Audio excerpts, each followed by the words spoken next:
of the investigation and prosecution team responsible for the case that I'm about to discuss. We're here today to announce the unsealing of a 13-count indictment charging George Norcross with leading a criminal enterprise, of which his 5 co-defendants in this case, along with several unindicted co-conspirators, were allegedly members. The state alleges that defendants George Norcross, Philip Norcross, William Tambusi, the former mayor of Camden, Dana Redd, Sidney Brown, and John O'Donnell, committed the crime of first-degree racketeering conspiracy, among other offenses, to further the purposes of the Norcross enterprise. Let me be clear. With respect to the conduct I'm about to describe, the allegations in the indictment are merely allegations, and the defendants are presumed innocent unless and until proven guilty in a court of law. The city of Camden, once a booming industrial and manufacturing hub, has long suffered economic decline. The great hope for Camden to regain its stature as a thriving city was the revitalization of its waterfront. With sweeping views of Philadelphia, the abandoned industrial sites along the Camden waterfront had the potential to serve as the city's salvation. But as the state alleges, the Norcross enterprise manipulated government programs and processes designed to attract development and investment to instead suit their own financial desires, instead of contributing to the successes of the city of Camden. Through a series of criminal acts alleged in the state's case, the Norcross enterprise took the Camden waterfront all for themselves. As George Norcross himself allegedly said, quote, "This is for our friends," end quote. From at least as early as 2012 through the present, the state alleges that the Norcross enterprise used its power and influence over government officials to craft legislation tailored to serve the interests of the Norcross enterprise. And with the cooperation of former mayor of Camden, Dana Redd, they co-opted the Camden city government to aid the Norcross enterprise in obtaining property and property rights along the Camden waterfront through coercion, extortion, and other criminal acts.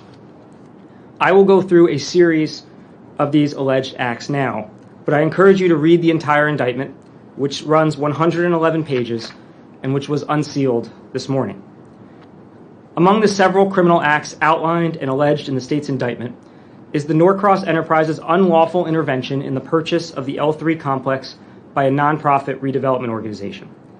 This complex, consisting of 2 3-story buildings and surface parking depicted in the image to my far left, was identified as the only suitable location for Cooper Health, for which George Norcross served as chair of the Board of Trustees. Before George Norcross learned that the nonprofit organization was actively seeking to purchase L3, the Camden mayor's office directed the nonprofit's leaders to meet regularly with Philip Norcross and then to update the Norcross enterprise of its progress in the deal. Philip Norcross is and was a lawyer in private practice who did not hold elected office or any governmental position within the city of Camden. It is alleged that he stated during a recorded conversation that, quote, "I try to practice as little law as possible. Just for laughs and giggles, I run a law firm. And for more laughs and giggles, my siblings and I get around the table and decide what George's agenda is in Camden," end quote. At the direction of city government officials, the nonprofit's leaders met regularly with Philip Norcross and were pressured to follow the directions of the Norcross enterprise or else face repercussions. As alleged in the indictment, as a result of the actions of the Norcross enterprise, rather than partnering with the developer of their choosing and earning expected millions of dollars from the transaction and then sharing in future profits from its intended ownership of the L3 complex, the nonprofit instead partnered with the developer selected for them by the Norcross enterprise and received a mere net of approximately $125,000 in the transaction.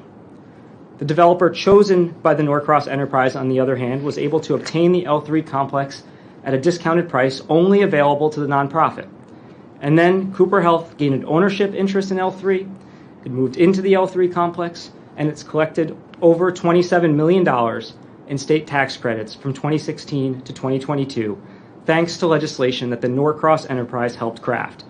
Legislation that we allege Philip Norcross described in his own words during a recorded conversation as follows, quote, "We rewrote a tax credit law in New Jersey that says, in essence, if you come to Camden, we're going to give you 100% tax credit for all capital and related costs. It will cause real havoc. It's unlimited," end quote. Through another series of extortionate and other unlawful acts alleged in the indictment made public earlier today, the Norcross enterprise forced a private developer who had once been courted by the city of Camden to invest in the redevelopment of its waterfront.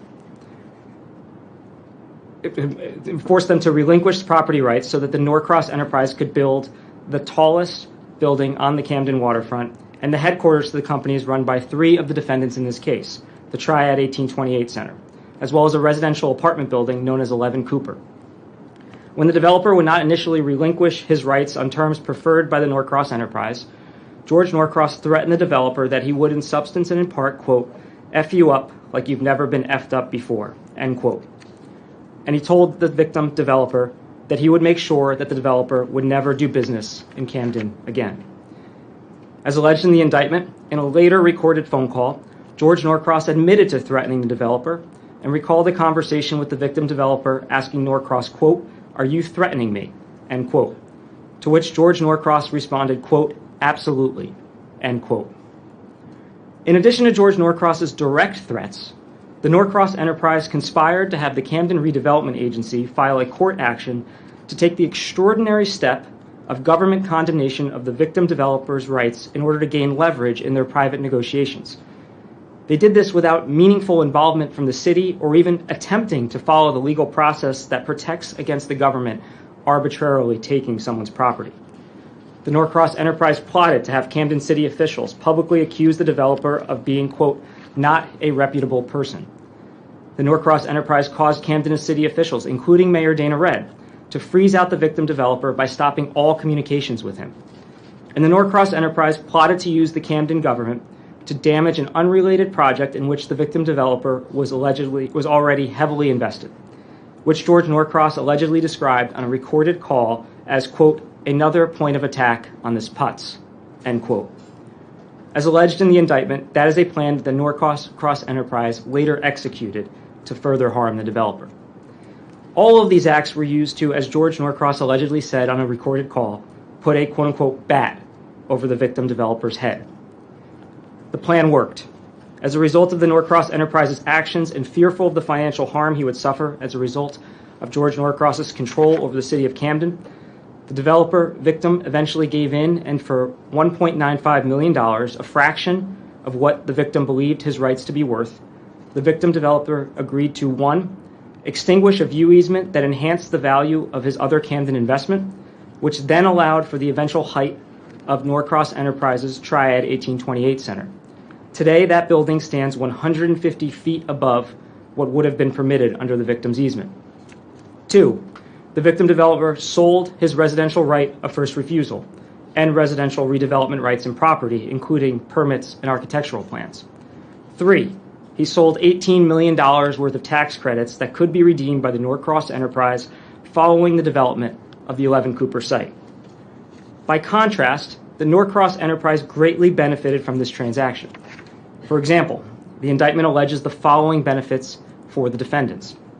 On the very same date that the victim developer agreed to the sale, the insurance firm of Connor Strong and Bucklew, where defendant George Norcross serves as executive chair, the trucking and logistics company of NFI, where defendant Sidney Brown serves as CEO, and the Michaels Organization, a residential development company led by defendant John O'Donnell, each filed tax credits under a government tax incentive program tailored by and for the Norcross enterprise. In the application, they proposed to construct what would eventually become their headquarters, the Triad 1828 Center. 5 months later, the New Jersey Economic Development Authority announced tax credit awards of approximately $86.2 million for Connor Strong, approximately $79.3 million for Michaels, and approximately $79.3 million for NFI to construct the Triad 1828 Center. The Triad 1828 Center was then constructed over the years that followed and is owned by Camden Partners Tower Equities, an entity comprised of LLCs associated with defendants George Norcross, Sidney Brown, and John O'Donnell. The Triad 1828 Center was then occupied by only 3 companies who leased the space: Norcross's Connor Strong, Brown's NFI, and O'Donnell's Michaels. For leasing space in the Triad 1828 Center, the 3 companies have received a total of at least $29 million in tax credits. The companies have been able to turn around and sell those tax credits for millions of dollars. And between the three companies, they have approximately $211 million more in tax credits to be awarded through the end of calendar year 2030. In addition, thanks to the victim developer giving up his residential right of first refusal, an entity owned by George Norcross, John O'Donnell, and Sidney Brown was able to construct the 11 Cooper residential building and obtain more than $3.5 million in tax credits to date. In addition to the aforementioned criminal acts, the 111-page indictment unsealed today details other criminal acts members of the Norcross enterprise conspired to commit in order to further the purposes of the enterprise. The alleged objects and purposes of the Norcross enterprise included, but were not limited to, the following: preserving and enhancing the power, reputation, and profits of the Norcross enterprise, protecting and promoting the reputation and political power of the leader of the enterprise, George Norcross, by, among other means, controlling access to the local political party apparatus, directing appointments to government positions, and using influence and control over government agencies to cause opponents to lose government contracts. Enriching and rewarding the Norcross enterprise members and allies through political endorsements, appointments to public positions, influencing government contracts, and placement in lucrative private sector jobs. Influencing the New Jersey legislature to pass legislation to increase tax credit awards for projects in Camden and advance the interests of the Norcross enterprise. Concealing, misrepresenting, and hiding the illegal operation of the Norcross enterprise and acts done in furtherance of the enterprise from the public, from law enforcement, and from the media. Promoting compliance with the demands of the Norcross enterprise by retaliating against those opposed to the enterprise. And using the Norcross enterprise's reputation for controlling government entities to intimidate and threaten those who hold interests and rights that the Norcross enterprise seeks to acquire or extinguish. In short, this indictment alleges that a group of unelected private businessmen used their power and influence to get government at the state and local levels to aid their criminal enterprise and further its interests. Through their alleged acts, the Norcross enterprise was able to obtain the rights to build multiple buildings and obtain hundreds of millions of dollars in government-issued tax credits, among other benefits. They allegedly did this with the complicity and acquiescence of various state and local elected and appointed officials, who turned a blind eye to their duties and obligations to the people of New Jersey to instead serve the interests of a powerful few.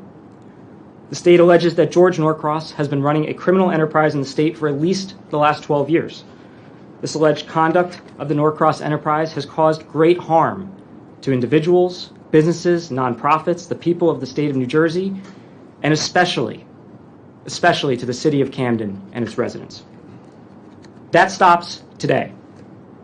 With this indictment, the state of New Jersey intends to hold the Norcross enterprise accountable for the crimes alleged to have been committed by its members.